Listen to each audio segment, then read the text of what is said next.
네, 오늘 나오신 분들 소개해드리겠습니다. 김영춘 새정치민주연합 부산시장 예비후보 나오셨습니다. 안녕하십니까. 네, 오늘도 함께 말씀 나눠주실 세 분의 패널 함께 하셨는데요. 김창수 부산대학교 교수 나오셨습니다. 네. 서정열 영산대학교 교수 나오셨고요. 네, 안녕하세요. 황기식 동아대학교 교수 나오셨습니다. 안녕하십니까. 예, 반갑습니다. 오늘은 세월호 참사 때문에 사회 전체 분위기가 좀 착잡한데 그 가운데서도 우리 김영춘 후보의 정책과 비전 제대로 검증할 수 있도록 세 분 역할 많이 기대합니다. 예, 김영춘 후보님, 제가 아까 아직 예비 후보라고 소개를 드렸는데 아직 이제 공식적으로 후보 등록을 안 하셨으니까요. 예.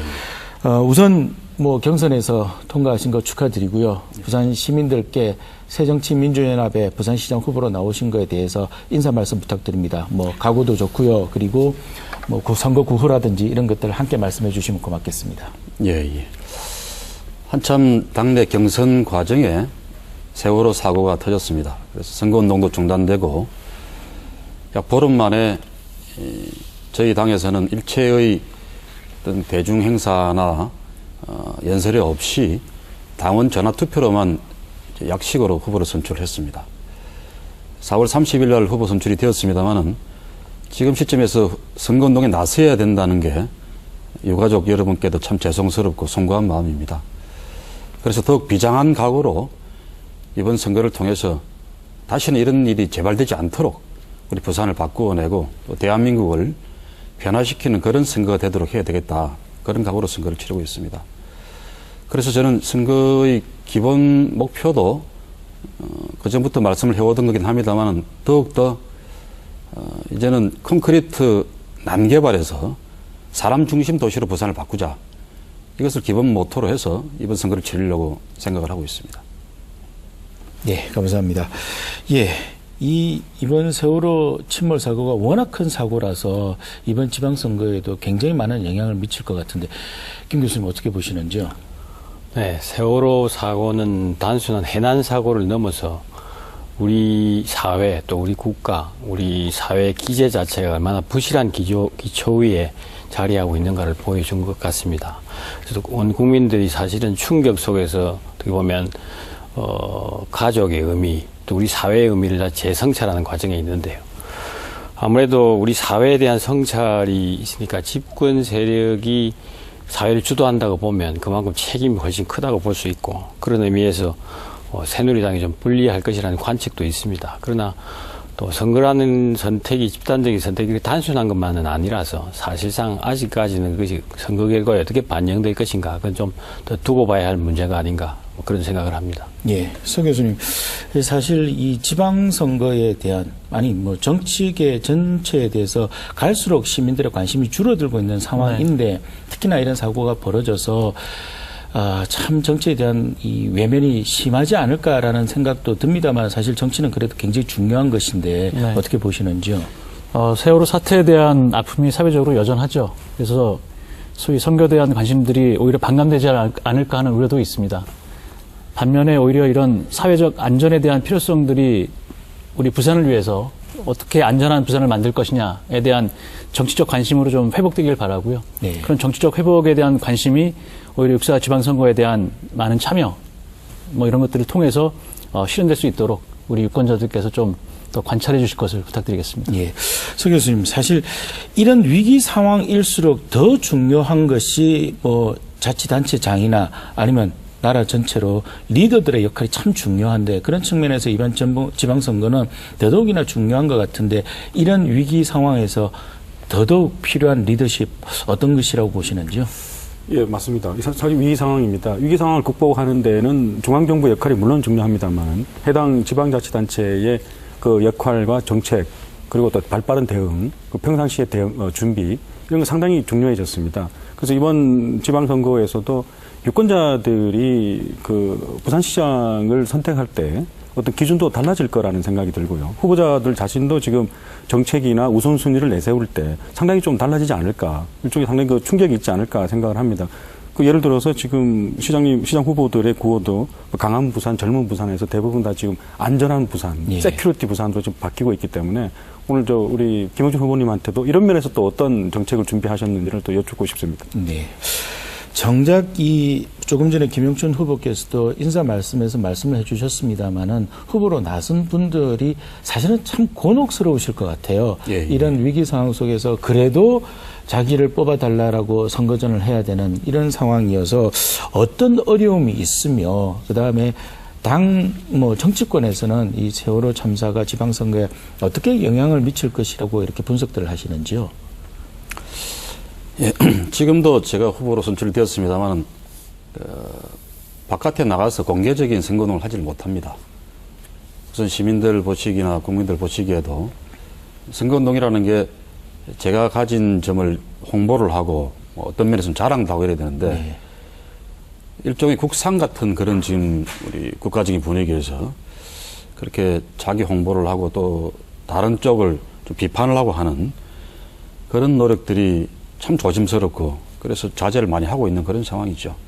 그러나 또 한편 그런 사회를 다시는 안 만들기 위해서 우리 사회를 근본적으로 좀 수술하고 혁신하기 위해서 이 선거를 잘 활용하는 것이 우리가 이번 사고를 잘 수습하는 방법이 아닌가 그런 점에서 저는 최대한 이제 정책을 제시를 해서 그 정책을 통해서 우리 사회가 안고 있는 문제 또 우리 부산이 안고 있는 문제를 좀 개선하고 이런 방향으로 가봅시다. 그런 제안을 하는 것으로 선거운동의 중점을 삼고 있습니다. 예를 들면은 제가 사람 중심 도시를 말합니다만은 사실 그전에는 시민의 생명이나 안전에 대해서 강조를 했다기보다는 복지라든지 어떤 삶의 질의 문제를 강조를 했었는데 이제는 그런 것과 함께 동시에 생명, 건강, 치안 이런 전반적 안전의 문제에 대해서 좀 더 비중을 두고 강조를 하는 그런 정책 노력을 경주를 하고 있고요. 그래서 저는 부산의 경우에는 시장 직속으로 부산 재난안전센터를 만들어서 중앙정부의 대책과는 별개로 부산 차원에서의 다양한 안전사고들에 미리 좀 대비하는 연구와 또 예방 작업으로서의 교육 훈련 작업 또 사고가 발생했을 때 부산시정부나 부산 영역에서 대처할 수 있는 그런 초기 구조 작업 이런 걸 전담하는 별도의 기구를 만들어야 되겠다 이런 제안도 드리고 있습니다. 방금 말씀하신 것처럼 한편으로는 지금까지 우리의 선거가 서로를 비난하는 이런 데 초점을 참 사실은 많이 맞춰줘 왔었거든요. 그런 측면에서 이번 이 사건을 계기로 좀 정책 지향적인 그런 선거로 가면 좋겠다라는 그 지적은 참 듣기 좋은 것 같고 그렇게 한번 만들어 봤으면 좋겠습니다. 한마디만 더 드리면요. 예. 그러나 또 한편 이런 세월호 사고 같은 이런 사고를 만들어낸 근본 원인이 뭐냐.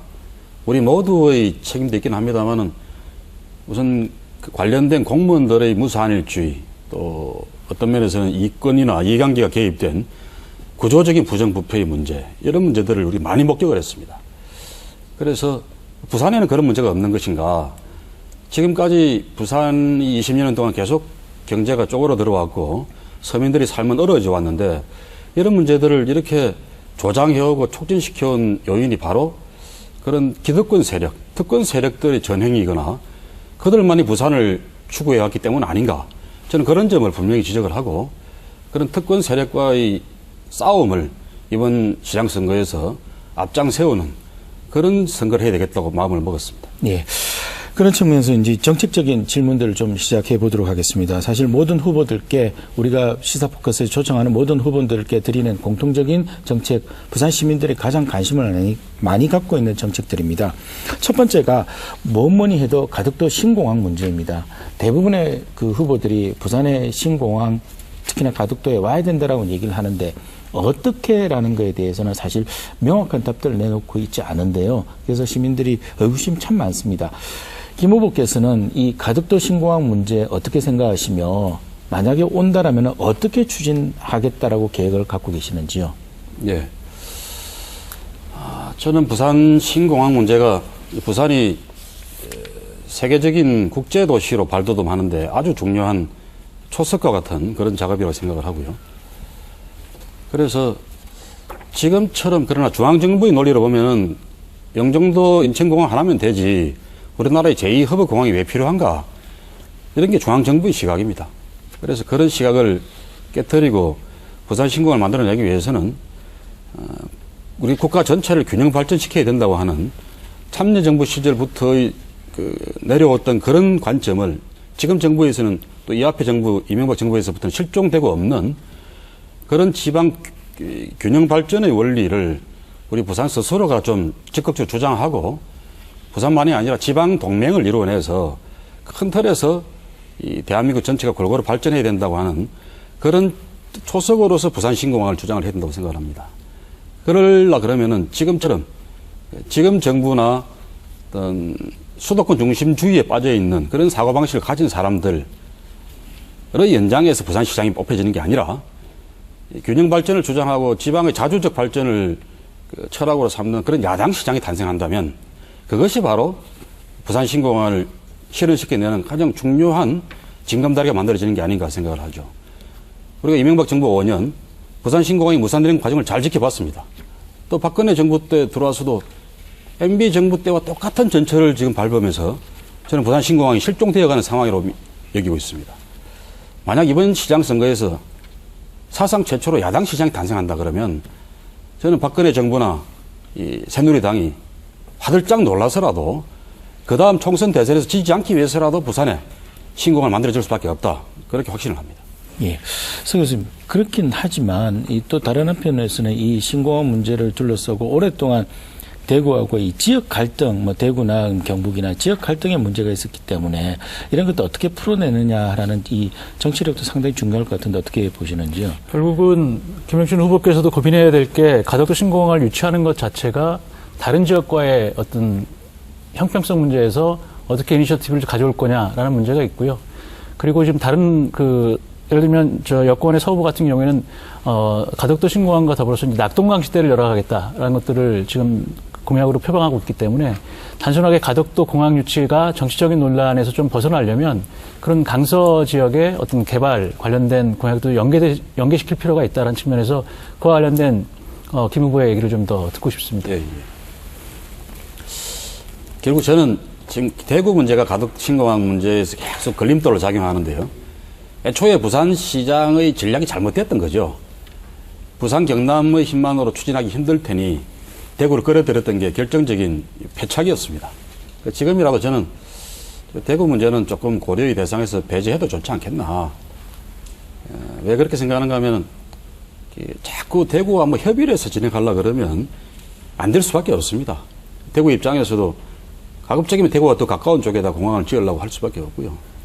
그래서 저는 애초에 동남권 신공항이라는 그런 관점에서 추진해왔던 그 기획 플랜을 좀 포기해버리고 처음에 생각했던 대로 부산 신공항, 그리고 부산 경남, 울산권 정도가 직접적으로 추진하는 그런 신공항 개념으로 전환해야 된다고 생각을 하고요. 그래서 부산 신공항을 중앙정부가 이 동남권 800만 명, 부울경 800만 명의 핵심적인 그 발전의 견인차가 되고 또 그 발전을 담아내는 성과적인 그런 지표가 되는 신공항을 만들어야 된다고 보는 거고요. 그게 지금 현재의 구도만 놓고서 보면은 중앙정부가 볼 때 아직 경제성이 있을까 그런 의문을 가질 수 있습니다. 그래서 저는 제가 제시했던 다른 공약이 지금 부산 신항을 중심으로 부산 진해 경제자유구역이 설정되어 있지 않습니까? 이것을 부산의 원도심 해안선 벨트를 따라서 경제자유구역을 확장시키는 겁니다. 그 확장의 정당성은 충분합니다. 지금 인천 경제자유구역 면적이 부산 진해 경제자유구역의 2배 면적이거든요. 그린벨트 같은 사용하기 어려운 면적을 빼버리면 인천이 부산의 3배입니다. 비대할 대로 비대해진 수도권에는 그렇게 해외 기업을 유치할 수 있는 그런 특혜적인 경제자유구역 면적을 많이 주고 부산은 그 3분의 1 이하의 면적을 준다는 것은 명백한 차별이고 부산 홀대입니다. 그런 점에서 지금 북한 재개발 지역 또 2단계 재개발 지역이나 문현금융지구 또 영도의 북쪽 해안지구 이런 지역을 경제자유구역으로 확장시켜낸다 그러면 그게 부산 경제의 결정적인 성장 엔진이 될 수가 있고요. 그렇게 될 때 부산이 싱가포르나 홍콩 같은 국제적 교역도시, 그 금융도시로서의 인프라를 제대로 갖출 수가 있을 겁니다. 이런 바탕 위에 또 이런 그 전망의 제시 아래서 부산 신공항의 설득력을 높여야지 가덕도 신공항 유치가 결정적으로 유리해질 거라고 저는 생각합니다. 그렇게 큰 그림을 그리면서 그 속에서 이제 가덕도 신공항을 유치하는 전략 어떻게 보면 참 좋은 그림 같은데 다른 한편으로는 가덕도 신공항만 하더라도 이렇게 어마어마한 돈이 들어가는 건데 오히려 더 많은 돈이 들어가기 때문에 더 어렵지 않을까? 그렇지는 않습니다. 예. 지금 문현금융지구라든지 북한 재개발 사업 이런 게 이미 진행되고 있죠. 그 일종의 하드웨어 중심의 건설 사업입니다. 그런데 그런 개발 사업 지역 안에 해외 기업이라든지 또 수도권 기업들을 유치해올 만한 유인 효과가 별로 없습니다. 문현금융지구만 하더라도 새로운 금융기업이 뭐 서울에서든 해외에서든 별로 들어오질 않지 않습니까? 아랫돌 빼서 위에 고우는 그런 방식으로 지금 운영을 하거나 채워나갈 생각입니다. 부산의 일자리가 늘어나고 경제가 발전하는 그 요인이 되질 못해요. 저는 그러면서 경제자유구역을 기존에 생각했던 그런 강서 중심의 공장을 짓는 경제자유구역 이런 관점에서 더 나아가서 그런 것도 필요하고요. 홍콩, 싱가포르 말씀드린 게 주로 이제 금융, 물류, 관광, 교역, 예. 그리고 산업 서비스 영역들 이런 것들이 우리 원도심 해안선 벨트와 그 배후 지역을 따라서 쭉 만들어진다 그러면은 외국 기업들이나 수도권 기업들 같이 연관되어서 사업을 할 그런 기업들이 부산에 돌아올 또 유치할 충분한 요인이 생기는 거고요. 그런 일들이 앞으로 그런 껍데기만 세워지는 그런 북한 재개발이나 금융지구 또 우리가 앞으로 추진할 그런 사업에도 우리가 투자를 하지 않아도 민간 기업들 스스로가 투자해가면서 이 경제가 활성화되는 그런 유인 효과가 커질 거라고 생각합니다. 예, 잘 알겠습니다. 사실 여야의 모든 후보들이 이 가덕도 신공항은 꼭 유치하도록 하겠다라고 얘기를 하니까 다음 부산시장 때는 꼭 한번 실행될 수 있도록 기대를 한번 가져봤으면 합니다. 예, 김 교수님. 특히나 또 이 가덕 신공항과 함께 시민들이 관심을 가지는 게 결국에는 일자리 모든 시장님들이나 모든 정치가들이 원하는 게 이제 일자리 문제인 것 같은데 그것과 관련해서 질문을 좀 해주시죠. 예, 부산이 당면한 문제는 사실은 일자리 문제는 어느 시도나 좀 그런 면이 있습니다. 우리나라 지금 경제 발전 단계가 처한 게 그렇지만 부산이 가진 특이한 문제 중에 하나는 사실은 고급 일자리가 좀 적습니다. 그 제2도시라는 위상에 걸맞지 않게. 그 고급 일자리 결국은 우리 지역에서 자란 젊은이들이 중에 똑똑한 젊은이들이 필요한 작업이 없기 때문에 결국은 역외 유출이 일어나고 있고 작년만 하더라도 주로 20, 30대를 중심으로 10,000명 이상의 인구가 빠져나갔습니다. 그래서 결국은 이 고급 일자리 있어도 중급 일자리, 저급 일자리도 같이 생기는 것이니까 그게 필요한데요.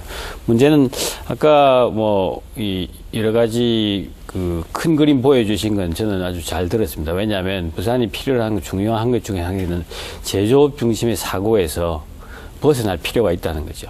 왜냐하면 제조업이 좋긴 하지만 제조업만 가지고 부산이 경쟁 우위를 유지할 수 없거든요. 그래서 새로운 관점을 가지신 건 좋습니다. 그러나 사실은 이제 세부 사항에 들어가면은 그게 그림 그리는 것만 쉽지는 않다는 이야기죠. 그래서 아까 공항 말씀도 하셨지만 사실은 예를 들면 동남권 신공항을 부산 신공항이라는 개념으로 환치함으로 해서 새롭게 문제를 좀 정의해 보겠다 하지만 사실 이미 동남권 신공항으로 돼버렸기 때문에 사실은 다른 이해 당사자들이 쉽게 포기하지 않습니다. 그래서 쉽게 우리가 원하는 대로 재정의는 되지 않겠지만 그러나 부산으로서는 그런 노력을 하는 건 좋을 것 같습니다. 근데 조금 세부사항으로 들어가서 보면 이미 중앙정부가 사실 지금 공항관계 수요조사를 하고 있거든요. 근데 작년에 정홍원 총리께서 원래 국토부는 계획이 6월 말까지 조사를 끝내겠다 그랬습니다. 그러니까 6월 말이라는 거는 바로 지방선거가 끝나는 시점이거든요. 예. 그래서 많은 특히 부산에 있는 분들이 볼 때는 이거는 그때까지 선거를 피하려는 요양 아니냐 하고 국회에서 많이 좀 따졌죠. 그 결과로 정홍원 총리가 작년 말까지 수요조사를 당겨서 6개월 당겨서 끝내겠다 했습니다. 근데 지금은 더 이상 팔로우업을 하고 있지 않는데 사실 제가 보기에는 아직 완성이 안 됐거든요. 그래서 중앙정부의 입장이란 것은 사실은 믿을 만한 게 못 된다니. 믿을 만한 게 못 되면은 이 믿을 만한 걸 믿게 하려면 끊임없이 정치적인 압력을 행사하는 수밖에 없게 돼 있습니다. 그래서 사실은 목표는 그렇게 미래상을 가지시는 건 저는 방향은 옳다고 봅니다. 그러나 사실은 이 실제로 그걸 시행하는 데 있어서 그걸 실현시키는 데 있어서는 굉장한 정치력도 필요하거든요. 그래서 중앙에 대한 정치력 뭐 이런 것들이 좀 필요하지 않겠나. 그래서 그런 면에서 우리 후보께서 어떤 역할을 또 하실 수 있는지 뭐 그런 걸 좀 말씀해 주십시오. 예, 예. 교수님 말씀 다 저는 뭐 전적으로 동의합니다. 그림만 갖고 되는 게 아니라 구체적인 실현의 과정과 그 추진력이 있어야 되는 거죠. 우선 그 청사진, 그 비전이 없는 그 일이라는 게 도대체 그냥 다람쥐 쳇바퀴 돌듯이 그 안에서 맴돌다 끝나는 거겠죠. 그래서 꿈과 비전을 제대로 제시하는 것은 우리 부산 발전의 가장 중요한 출발점이다. 그런 점에서 그냥 가덕도 신공항만 이야기할 게 아니라 경제자유구역을 해안선 벨트를 따라서 대대적으로 확장해내는 그런 그림, 또 우리 부산 발전의 청사진을 모델을 해외의 큰 국제도시들을 견주어서 우리 꿈을 그려보는 것. 그 바탕 위에 부산 신공항, 가덕도 신공항을 이야기해야, 아, 그래, 부산 사람들이 하고자 하는 게 그냥 저 무안공항이나 무슨, 울진공항 그런 게 아니구나. 그렇게 생각하는 사람들도 많습니다.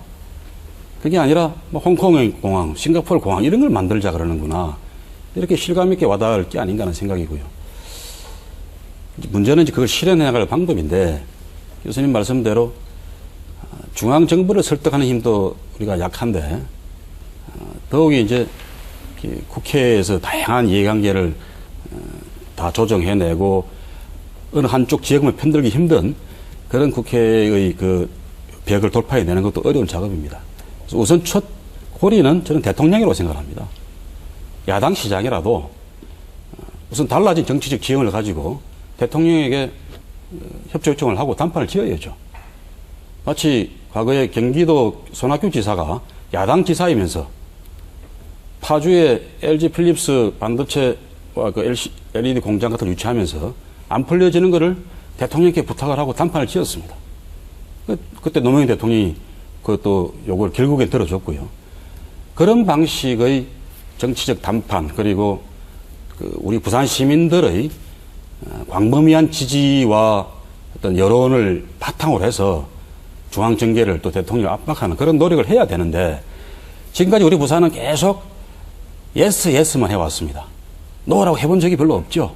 그러니 대통령이든 국회의원이든 항상 공약할 때는 해줄게 그래놓고서 선거 끝나고 나면은 언제 그랬냐는 듯이 또 무시해버리고 주머니 속에 든 동전 취급해버리는 이런 신세로 전락한 상태에서는 저는 이번 신공항도 또 MB 때처럼 물 건너가는 수순으로 가고 있다고 생각합니다. 그래서 야당 시장이 탄생하는 것 그 자체가 대통령과 중앙정부 그리고 여당에 엄청난 충격을 안겨줄 것이고요. 그 바탕 위에서 우리 시민들이 요구하는 큰 수건 사업을 실현낼 수 있는 그런 중요한 무기가 하나 확보되는 거라고 봅니다. 그 다음에는 이제 막 싸울 일만 또 아닌 거죠. 그래서 부산을 위해서 또 국가를 위해서 해야 될 그런 협조의 마인드를 가지고 마음을 가지고 대통령도 만나고 부탁을 하고 또 여당, 야당 모두 작업을 해서 그런 일들 성사시켜낼 생각입니다. 다행히 저는 열정과 개혁적 의지만 있는 게 아니라 젊은 나이부터 청와대 비서관도 해봤고 또 국회에서 재선 의원을 하면서 이런저런 요직을 두루 섭렵을 해봤습니다. 그런 경험이나 인맥도 충분히 있다고 생각을 하고요. 여야를 통틀어서 저와 대화가 통하는 그런 유력 정치인들이 많이 있습니다. 그분들이 도움을 받고 우리 부산과 대한민국 전체의 발전을 호소하면서 충분히 관철시켜낼 수 있다고 믿습니다. 예. 자, 황 교수님, 이 지방선거, 특히나 이제 정치가들에 대한 어떤 선거가 있을 때마다 시민들이나 국민들이 가장 관심을 가지는 것은 경제 문제인 것 같아요.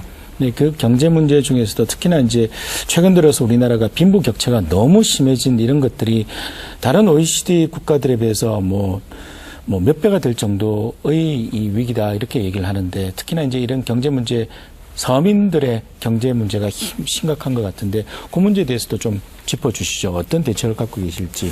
예, 맞습니다. 그 말씀하셨지만 역시 그 문제가 지방선거의 가장 핵심 아니겠습니까? 그래서 학생들에게 부산시장 후보들의 정책을 좀 그 실현 가능성을 검증하고 후보들의 특징을 한번 요약해보라라는 중간고사 시험을 내본 적이 있습니다. 그러니까 여권 후보들께서는 주로 좀 그랜드 플랜, 큰 공약들이 많이 있다라는 좀 특징이 있고, 김영춘 후보님을 포함한 야권 후보들은 좀 스몰 플랜, 작은 공약, 생활 밀착형 공약들, 아이디어들이 많이 있다라는 특징이 그 집된 리포트들이 많았습니다. 그래서 그 중에서 지금 좀 궁금한 게 그런 그 생활 밀착형 아이디어를 많이 내시고 그것도 인정을 합니다. 그래서 다른 그 지금까지 또 말씀해 오신 게 여권 후보하고 상당히 차별성을 많이 말씀을 하셨는데 그 서민 경제로 좀 폭을 좁혀 본다면은 기존의 여권 후보들께서 내세우시는 그런 서민 경제 여러 가지 공약들하고 좀 다른 어떤 그런 차별성이 있는 건지가 좀 궁금하고요. 또 후보님만의 어떤 독특한 아이디어 그런 평가를 많이 받으시는데 어떤 그런 공약이 어떻게 있는 건지 좀 궁금은 합니다. 예. 아까 제가 좀 거시경제 문제는 말씀을 일부 드렸습니다. 근데 이제 서민경제로 좁혀서 이야기를 하면은 뭐 앞에 말씀드렸던 거시경제와 크게 동떨어지는 이야기는 아니겠습니다만은 우선은 조금 각도를 달리해서 말씀드려보면은 우리 부산 경제가 갈수록 서울의 기생경제로 전락하고 있다라는 위기의식이 저한테는 강합니다. 그 속에서 가장 힘들어지는 사람들은 바로 서민들이죠. 서울 기생경제와 결합되어 있는 부산의 특권층들이 또 있습니다. 그분들만 좋아지는 것이고 부산의 서민들은 점점 힘들어지는 이 양극화가 서울 지역의 양극화보다 부산의 양극화는 훨씬 더 배가 돼서 나타나는 거죠. 예를 들면 부산의 대형 유통마트들이 다 서울 자본들입니다.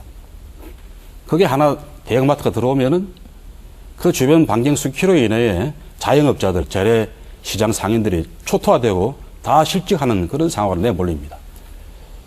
이걸 그렇게 풀 게 아니라 예를 들면 대형마트가 들어오더라도 지역 법인, 부산 법인을 세워야 들어오게 그렇게 부산에서 장벽을 친다 그러면 그나마 여기서 버는 돈을 여기서 다시 사용하고 여기서 또 금융기관 예치를 하고 하는 그런 일들이 비로소 가능해질 겁니다. 그럴 때 우리 서민 경제에 주는 타격도 어느 정도는 완충시키고 좀 이렇게 보호할 수가 있는 그런 문제가 있겠죠. 그래서 저는 우리가 지역 경제를 생각하면서도 좀 더 자주적인 관점, 지역 경제의 그 주체적인 관점을 더 세워야 된다. 그런 생각을 해봅니다. 부산은 그런 점에서 다른 지방 대도시들보다 가장 열악한 비자주적이고 술 종속적인 그런 사고방식에 물들어 있는 그런 행정을 보여왔습니다. 두 번째는 시의 정책 자체가 그렇게 친서민적이지 못했습니다. 예를 들면 부산에서 버스 회사한테 지금 1년에 약 1,300억 원을 지원을 해주고 있습니다. 엄청난 돈이죠. 매년 수백억 원씩 지원금이 늘어납니다. 다 시민 세금입니다. 저는 그럴 게 아니라 버스를 자주 이용하는 서민들에게 차라리 그 혜택을 돌려주자. 그 버스 회사 지원해서 버스 회사 운영은 자유화 시켜버리고 시민들에게 직접 지원을 늘려주면 대중교통 이용률이 높아집니다. 그래서 버스 회사도 더 성격이 늘어나서 좋아지고 버스 이용자들은 많이 이용하면 많이 이용할수록 일종의 마일리지 제도처럼 혜택을 더 많이 보는 이런 구조가 되면 꽉 먹고 알 먹고 할 수 있단 말이죠. 그래서 그런 반값 교통비 정책, 또 저는 반값 전기료 정책도 제시했는데요. 그냥 막 주겠다는 이야기가 아닙니다. 부산은 한국 최대의 원전 도시입니다. 그런데 부산의 전기료나 서울 전기료나 똑같습니다. 이 원전을 안고 사는 불안감 뿐만 아니라 여기서 서울까지 혹은 우리나라 전기 절반을 쓰는 대공장까지 송전하는 그 송전 비용이 엄청납니다. 근데 그 송전 비용이나 원자력 발전소 건설 비용 또 불안 비용 이런 걸 똑같이 부산 사람이나 서울 사람이나 n분의 1로 나누어서 다 물어야 된단 말입니다. 잘못된 거죠. 그래서 저는 이런 정당한 근거를 가지고 원전 주변 지역 지원에 관한 법률이 있습니다. 그 대상 범위를 넓히고 또 비상계획구역을 지금 한 5km 6하우스 되어 있는 걸 한 30km까지 늘리고 이렇게 하면은 부산 전기료 반값을 실현할 수 있습니다. 그래서 그런 재원으로 우리 시민들에게 직접 다 보조해 줄 게 아니라 또 부산의 신재생 에너지 산업 이렇게 내고 하는 그런 돈으로 사용한다 그러면 우리 서민 경제가 살아날 거라고 생각합니다.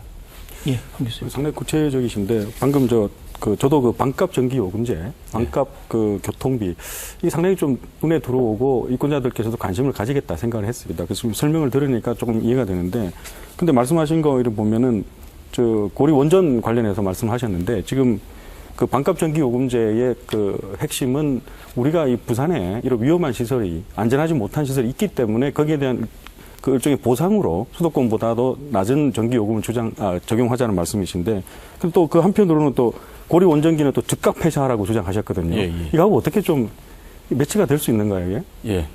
그래서 사실은 제가 부산 전기료 반값 주장하니까 제일 앞장서 반대하는 분들이 원리적인 환경주의자들이었습니다. 야, 전기료를 싸게 하면은 전기를 더 많이 쓸 거고, 그게 원전을 폐쇄해 나가야 되는데 그거하고 충돌되는 거 아니냐.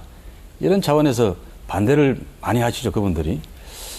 근데 제 생각은 우선 우리가 원전을 안고 사는 것에 대한 피해 보상 그리고 안전 대책을 세우기 위해서라도 지원을 더 확대시켜야 됩니다. 그건 당연한 건데 이걸 영구적으로 그렇게 하자는 게 아닙니다. 저는 고리 1호기처럼 수명이 다 된 원전부터 당장 폐쇄해 나가자는 생각입니다.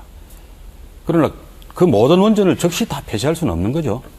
그럼 부산 원전들의 수명 상태로 보면은 앞으로 약 30년 후에 되어야 그 수명이 다 된 것들을 다 이제 완전 폐쇄를 할 수가 있습니다.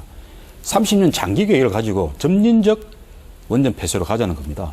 그러면서 그 단계마다 우리가 확보할 수 있는 그런 그 지원금을 가지고 신재생 에너지 산업을 일으켜서 그 원전을 대체해 나가는 작업을 한다 그러면은 30년 탈원전 계획이 아무런 공백이나 충격 없이 더욱이 부산이 이제는 원전 도시가 아니라 한국 신재생 에너지 산업의 메카가 되는 그런 역사적 전환을 이루어낼 수 있다고 믿는 겁니다.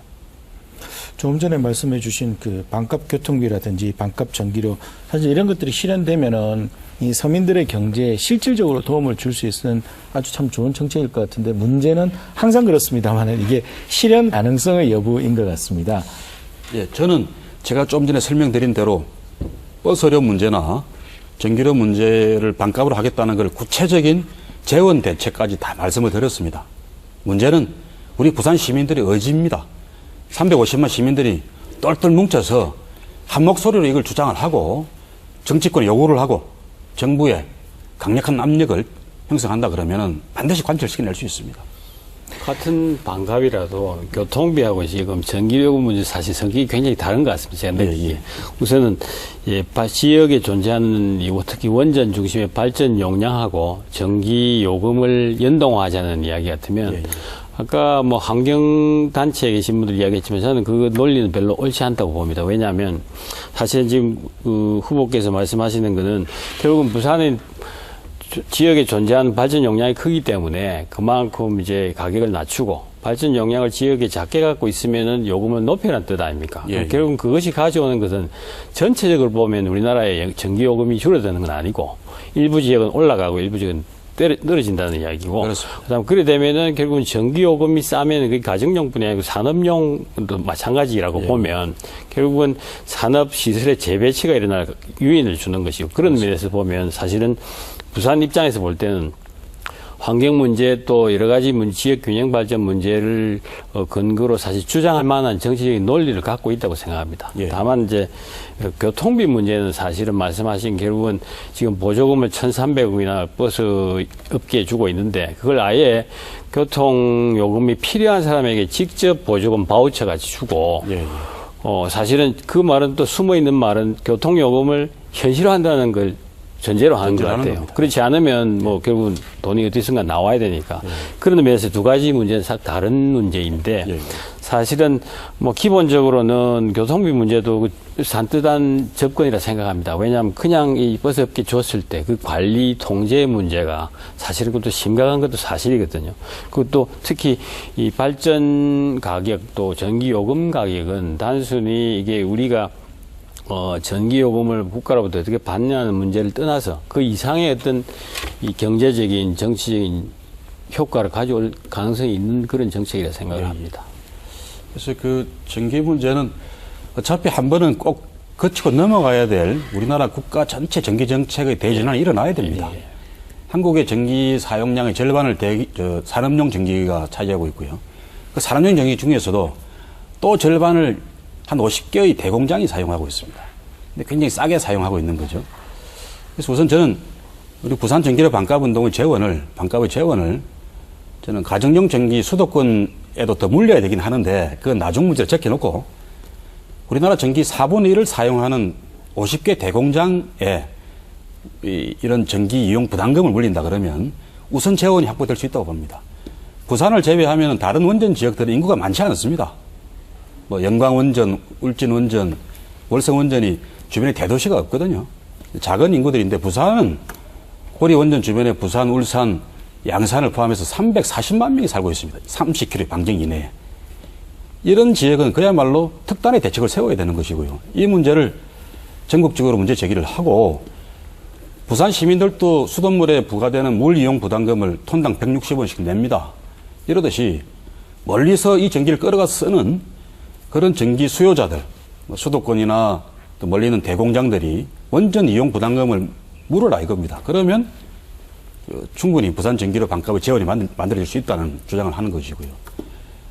교통비 문제는 이제 부산만의 문제긴 합니다만은 이 버스 회사를 직접 보조하는 방식으로는 점점 버스 회사들의 운영은 이제 해이해질 것이고 시민 보조, 시민들이 내는 세금으로 주는 보조금 기분은 늘어날 수밖에 없는 거죠. 지금 부산뿐만 아니라 다른 데가 다 마찬가지입니다. 그래서 방식을 바꾸어서 버스 운영은 자유로 시켜주고 정적자리에서 운영을 못하겠다는 구간은 부산교통공사가 인수를 해야 됩니다. 공영화시키고요. 그러면서 버스를 이용하는 시민들에게 피해가 가면 안 되니까 많이 이용하는 서민들에게는 이제 등록된 그 이용자들을 대상으로 일종의 그 마일리지를 아까 교수님 말씀드린 바우처를 드릴 수도 있고 해서 사용한 그 다음 달에 다 사용하도록 만들면은 자가용 갖고 다니기보다는 버스를 이용할 수밖에 없을 겁니다. 그런 식으로 해서 부산 전체의 공영 교통 체계를 한번 대수술을 해보자. 그런 게 제 생각입니다. 예. 이번에는 화제를 좀 바꿔보겠습니다. 이번 선거에서 또 크게 쟁점이 되고 있는 것 중에 하나가 동서 격차의 문제입니다. 이 문제는 우리 서 교수님께서 좀 짚어주시죠. 우리 사회 세대 간 격차를 걱정합니다. 그리고 계층 간의 양극화 심화에 대한 우려가 높습니다. 아까 김 후보께서도 말씀하셨지만 부산의 문제보다는 오히려 부산과 서울의 격차를 얘기하시는데요. 사실은 부산에도 그러한 심한 격차가 있습니다. 바로 동서 간의 격차가 바로 그것인데요.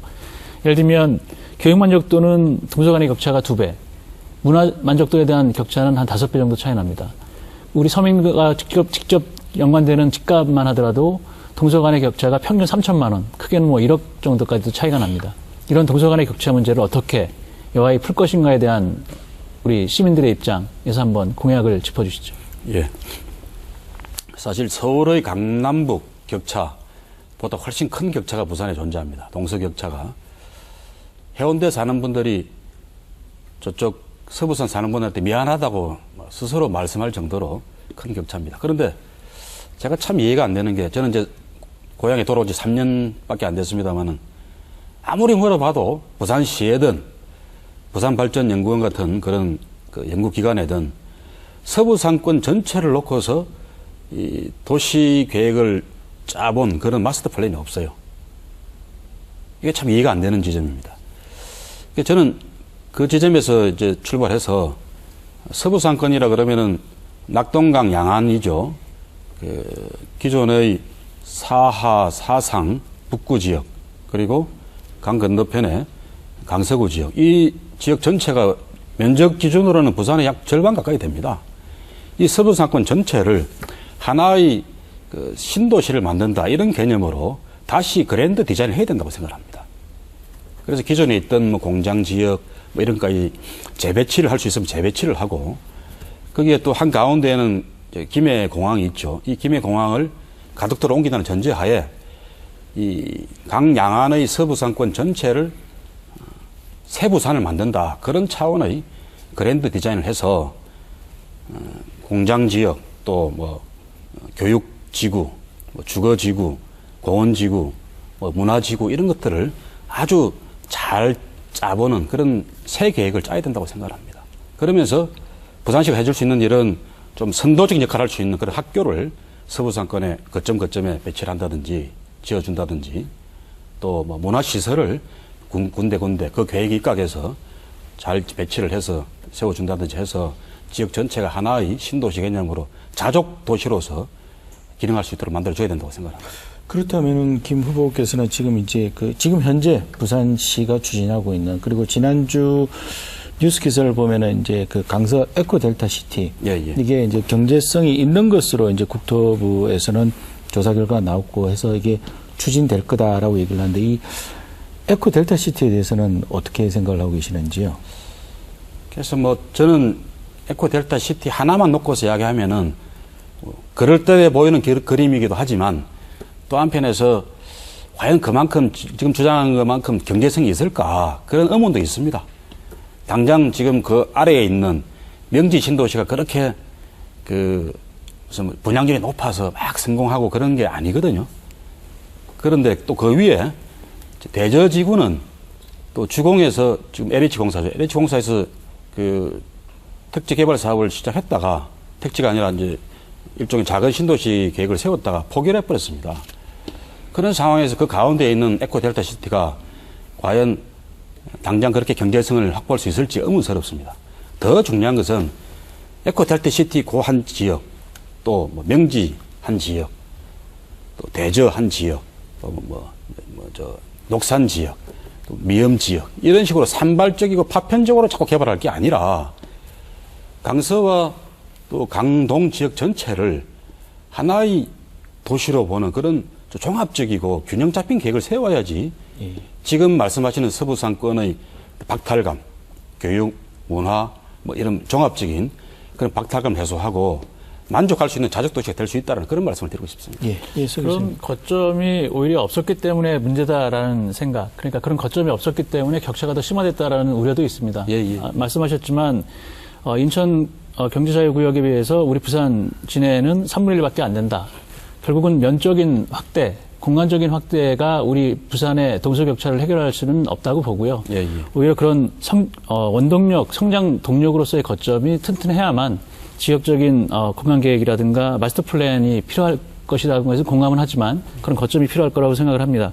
그런데 결국 이런 면적 확대, 예를 들면 북한부터 낙동강 해안에 이르는 어떤 벨트를 만들어서 공간적으로 좀 확대시키겠다라고 하는 것들이 오히려 어쩌면 특정 후보들에 비해서 더 큰 계획들을 만들어내는 거 아니냐, 이렇게 우려 섞인 수도 있거든요. 그런 부분에 대해서는 어떤 생각 갖고 계신지요? 저는 우선 강서 에코 델타 시티에만 말씀드리면, 저는 경제성 여부와 상관없이 서부 상권 전체의 어떤 발전의 견인차 역할을 할 수 있겠다, 에코 델타 시티가. 그 점엔 동의를 드리고요. 경제자유구역 확대 같은 게 혹시 너무 큰 계획을 그리는 거 아니냐, 좀 무모한 거 아니냐, 그렇게 그런 걱정을 하시는 거죠. 왜냐하면 지금도 면적은 인천에 비해서 3분의 1밖에 안 됩니다만 그 3분의 1에 해당되는 우리 예를 들면 가동률이라든가 아니면 여타의 성장하고 있는 성장 가능성이라든가 이런 것들을 보면 외자 유치 내지는 이런 것들이 아주 부진한 상태거든요. 그런 것들을 좀 더 공간적으로 면적으로 확대한다는 것 자체가 그런 문제를 좀 더 키우는 것 아니냐는 우려에 대한 말씀입니다. 근데 이제 면적이 그렇게 많이 늘어나지는 않습니다. 제가 지금 생각하는 경제구역 확대 지역은 주로 이제 중구부터 시작해서 북한 재개발 지역, 과거의 부두 지역이죠. 부두 지역과 그 배후 지역, 배후의 옛날 도심 비즈니스 타운 지역, 그리고 문영금융지구, 영도에는 지금 수리조선소가 쭉 있고 그런데 그런 지역도 경제자유구역으로 포함시키면 다른 방식으로 발전이 될 거라고 생각을 합니다. 그리고 장기적으로는 북한 2단계 개발 지역까지 포함했으면 너무 좋겠다, 그런 생각을 하고 있는데, 그걸 그렇게 다 합쳐봐도 부산 지역만 놓고 부산 시역 안에 경제자유구역을 다 합쳐도 그렇게 해도 인천 경제자유구역의 절반 이상이 되지를 못합니다. 그래서 저는 면적 기준으로 너무 키운다 그런 생각은 전혀 안 들고요. 다만 이제 경제자유구역을 너무 하드웨어 중심적으로 생각하면은 막 일을 벌려서 그 돈을 어떻게 감당할 거냐, 이렇게 생각하기 쉬운데, 저는 경제자유구역을 설정해 놓으면은 그다음부터는 이제 부산시의 노력, 그리고 중앙정부의 협조를 잘 이끌어내면 그 자체가 운동을 하기 시작할 거라고 봅니다. 그래서 특히 부산은 다른 지방도시와 다른 아주 좋은 지정학적 조건을 갖고 있지 않습니까? 이런 조건과 함께 여기에 투자하는 외국 기업이나 또 국내 기업들에게 경제 자유구역이 제공해 줄 수 있는 제도적 특혜들, 그리고 부산시가 줄 수 있는 인센티브, 이런 걸 잘 섞어서 제공한다 그러면 충분히 성공하는 그런 프로젝트가 될 수 있다. 그렇다면 지금 그 여당 쪽에서는 서병수 의원이 아마 시장 후보로 예. 결정이 되신 것 같은데, 서병수 의원은 지난번에도 저희 토론하는 자리에서 낙동강 시대를 말씀하셨거든요. 예. 가덕도 신공항 유치 역시 말씀하셨습니다. 예, 예. 그렇다면 우리 김영춘 후보께서는 그 서병수 후보와 지금 후보가 얘기하신 낙동강 시대라든가 뭐 이런 것과 관련된 어떤 차별화된 내용을 좀 갖고 계신지요? 낙동강 시대를 말씀하시는 것은 결국 우리가 좀 전에 토론했던 서부수상권의 낙후, 박탈감에 대한 응답 아니겠습니까? 그런 점에서야 여당 후보, 야당 후보라고 차이가 있을 수는 없겠죠. 다만 이제 어떤 비전을 가지고 이야기할 수 있는가, 이런 차이일 텐데요. 저는 그런 면에서 서부상권 전체를 하나의 신도시로 새로 개조를 해보자, 이런 대안을 제시하는 것이고요. 그리고 이제 그 경제 자유구역 확대 문제는 한편에서는 부산 경제 전체의 성장 견인차를 거기서 만들어 보자는 취지이기도 하고, 또 다른 한편에서는 지난 30년간 계속 이제 쪼그라들고 낙후되어 온 원도심 지역을 다시 부활시켜 보자, 그런 취지이기도 합니다. 부산의 지역 격차는 동부산, 서부산도 있지만 원도심의 낙후 문제도 아주 큰 문제거든요. 예. 이렇게 토론을 여야 후보를 다 모시고 토론을 하다 보니까 이번 부산 시장 선거에서는 여야 후보 모두가 지향하거나 정책 공약으로 내놓는 내용들이 다 비슷한 것 같아요. 그래서 참 이 여야의 후보들이 이렇게 선거 끝나고 난 다음에라도 같이 협력을 하시면은 참 이렇게 부산 발전을 위해서 좋은 결과를 도출할 수 있겠다라는 생각이 드는데, 혹시나 여담입니다만은 뭐 승패를 떠나서 적극적으로 협조를 하거나 또 협조를 받으실 의향이 있으신지요? 당연히 그렇게 해야죠. 특히 뭐 중앙 정치 문제도 아니고 이 지역 발전 문제, 우리 부산의 혁신을 위한 그런 노력에는 저는 여야가 있을 수 없다고 생각합니다. 다만 서로 철학이 다르고 또 뭐 이를 풀어나가는 방법이 차이가 있을 뿐인데, 제가 시장이 되더라도 저는 여당의 국회의원들이나 또 뭐 중앙 정치의 여당 분들에게도 적극적으로 도와달라고 협조를 요청할 것이고요. 뭐 제 개인적인 관계뿐만 아니라 저는 여야 없는 그런 초당적 노력만이 부산을 살릴 수 있는 첩경이라고 생각합니다. 예, 알겠습니다. 예, 교수님들 또 다른 김 후보의 공약이나 비전에 대해서 좀 짚어주시죠. 예, 황 교수님. 예, 후보님, 저희들이 그 앞에 우리 시사 포커스에서 여당 후보님들 세 분 모셨을 때도 공통적으로 드렸던 질문이, 지금까지 드렸던 질문 플러스 부산의 국제화입니다. 우리 수도권하고 비교해서 부산이 낙후된 그런 부분들이 많이 있지만은 또 저는 대표적으로 부산의 국제화가 가장 수도권보다 격차가 좀 벌어지지 않나 생각을 하거든요. 그래서 아까 말씀하신 글로벌 기업을 유치한다거나 대기업을 유치하는 데 있어서 상당히 또 불리한 측면으로 작용하는 게, 그런 기업들을 유치했다고 하더라도 그런 기업들이 바라는 여기 글로벌 인재에 맞는 어떤 그런 그 부산의 학생들을 배출하지 못하고 젊은 인재들을 배출하지 못하기 때문에 부산에는 못 가겠다, 이런 얘기들을 많이 하기 때문에, 그러면 글로벌 인재, 우리 부산의 어떤 젊은 인층들을 글로벌 인재로 육성하기 위한 어떤 그런 정책이 좀 있으신지요? 앞에 후보님들은 글로벌 인재 육성 기금을 얼마를 마련하겠다, 이런 얘기를 많이 하셨습니다. 뭐 어떤 말씀을 해주실 수 있는지요? 이제 부산의 경제력이 약화되면서 또 좋은 일자리가 자꾸 이제 빠져나가면서 외지로 취직해가는 그런 젊은 인재들이 많아졌고요. 그러면서 또 동시에 부산 지역의 대학이라든지 이런 그 교육의 수준도 상대적으로 자꾸 이제 좀 떨어지는 그런 상황입니다. 안타깝습니다. 그래서 한편에서는 양쪽의 처방이 다 동시에 작동돼야 될 텐데요. 한편에서는 좋은 일자리를 많이 만들어내기 위해서 해외 기업을 유치를 하고 또 국내 기업들도 부산에 와서 경제활동을 할 수 있게 그렇게 하는 노력과 함께 또 동시에 지금 교수님 말씀하신 대로 부산에서 인재를 길러내서 제공해주는 그 역할도 경주해야 될 텐데요. 저는 그런 면에서 부산시장이 교육에 어떤 역할을 할 수 있을 것인지 고민을 좀 해봤습니다. 교육감도 계시고 하지만 지금 부산의 그 교육 투자 자체가 전국적으로도 가장 많이 떨어져 있는 상황입니다. 그 법정 전입금이라고 의무적으로 해야 되는 그 비율을 제외한다 그러면 비법정 전입금, 그러니까 부산시나 구청이 스스로 교육에 지원해주는 그런 비율은 전국에서도 가장 꼴찌 수준입니다. 이게 부산 교육의 낙후를 더 조장했던 요인이라고 보고요.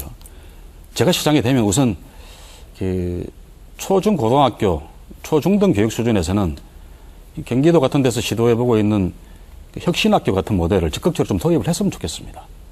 시장은 직접 그걸 만들 수가 없으니까 교육청과 협약을 맺어서 그런 혁신학교를 만들어서 부산이 필요로 하고 또 부산에서 일하면서 부산에 투자하는 기업들에게 일할 수 있는 그런 소양을 갖춘 고급 인재들을 길러줄 수 있는 그런 커리큘럼을 뭐 중등 수준에서부터 만들어줄 수가 있을 것 같고요.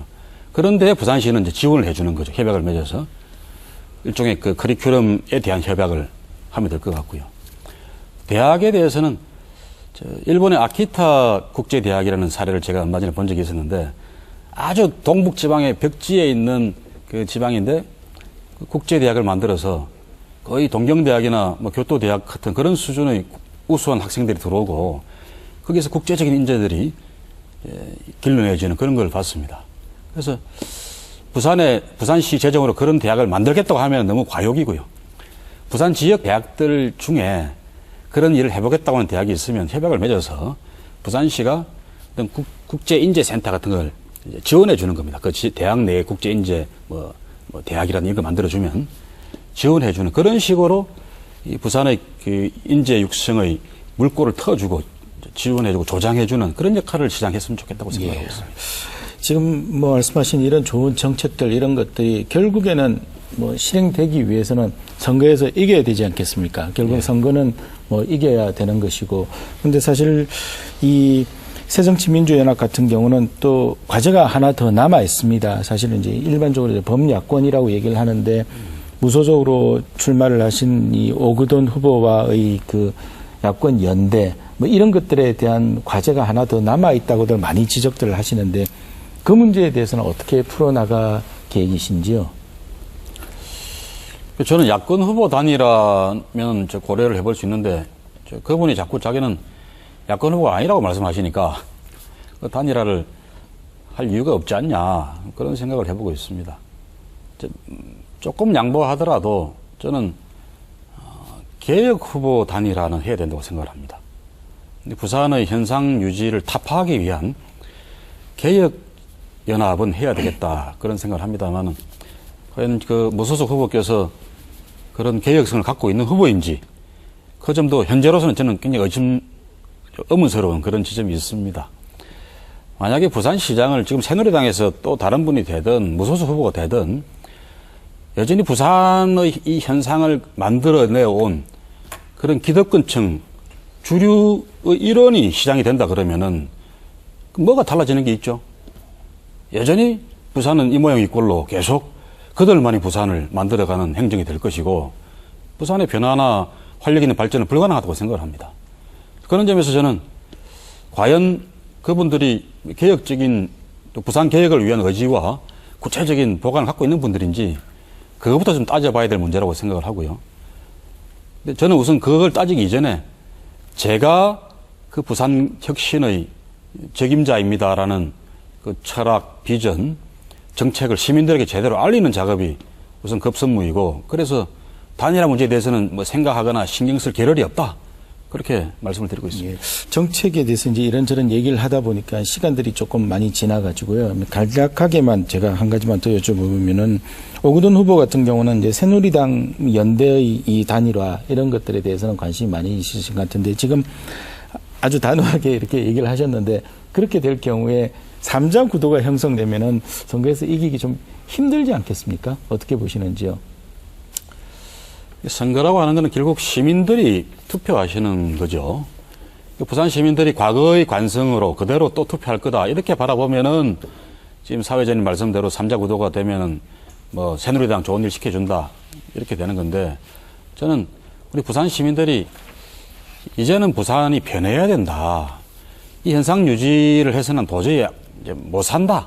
그런 생각들은 많이 하시는 것 같습니다. 심지어 새누리당을 지지하는 분들조차도 저를 만나서는 당은 뭐 좀 생각이 달라도 후보로서는 당신이 마음에 든다 이런 이야기를 하시는 분들이 많이 있습니다. 저는 그런 분들의 선의와 부산에 대한 어떤 그 사명이라 그럴까요? 어떤 소신을 믿고 싶고요. 그래서 저는 삼자구들로 가도 그 결과는 어떻게 될지 모른다. 우리 부산 변화의 그 열망을 갖고 있는 시민들의 심판에 맡겨야 된다고 생각합니다. 예, 알겠습니다. 예, 정책에 대해서 여러 가지 많은 얘기들을 짚어봤습니다.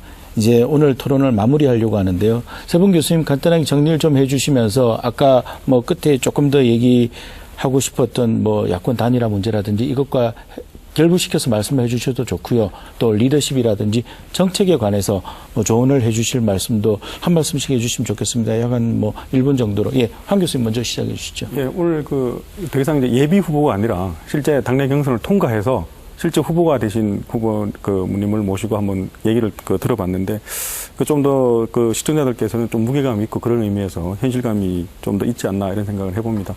그래서 마지막에 또 좀 짧게나마 재밌는 얘기를 하셨는데 결국 우리 다음 주에 또 우리 시사 포커스 프로하고 연결이 되면서 더욱 다음 주 우리 토론할 내용이 더 기대가 되는 그런 부분들입니다. 예, 저는 뭐 여기서 마치겠습니다. 네, 알겠습니다. 예, 네, 교수님. 김 후보의 정책 가운데 공약 가운데 예산낭비 행정 대개혁 공약을 발표하시면서 중구청 폐지를 말씀하셨어요. 예. 그리고 아까는 전에는 중구로부터 원도심 재생을 통한 어떤 그 격차 해소 문제도 또 말씀을 하셨거든요. 좀 이율배반적인 부분이 있습니다. 사실은 행정 비용은 줄일 수 있지만 원도심의 그 중구를 인접구하고 통합을 하게 되면 사실은 지금 우리 부산 같은 경우에는 전국보다 높은 고령화율을 보이는 게 바로 동구하고 중구거든요. 예. 인구가 빠져나갔기 때문에 어르신들이 많은 건데 사실은 그런 경쟁력을 좀 더 높여서 그 인접구하고 통합할 게 아니라 중구를 더 살찌게 할 수 있는 방법을 모색할 필요성에 대한 관련 공약들을 좀 주셨으면 좋겠고요.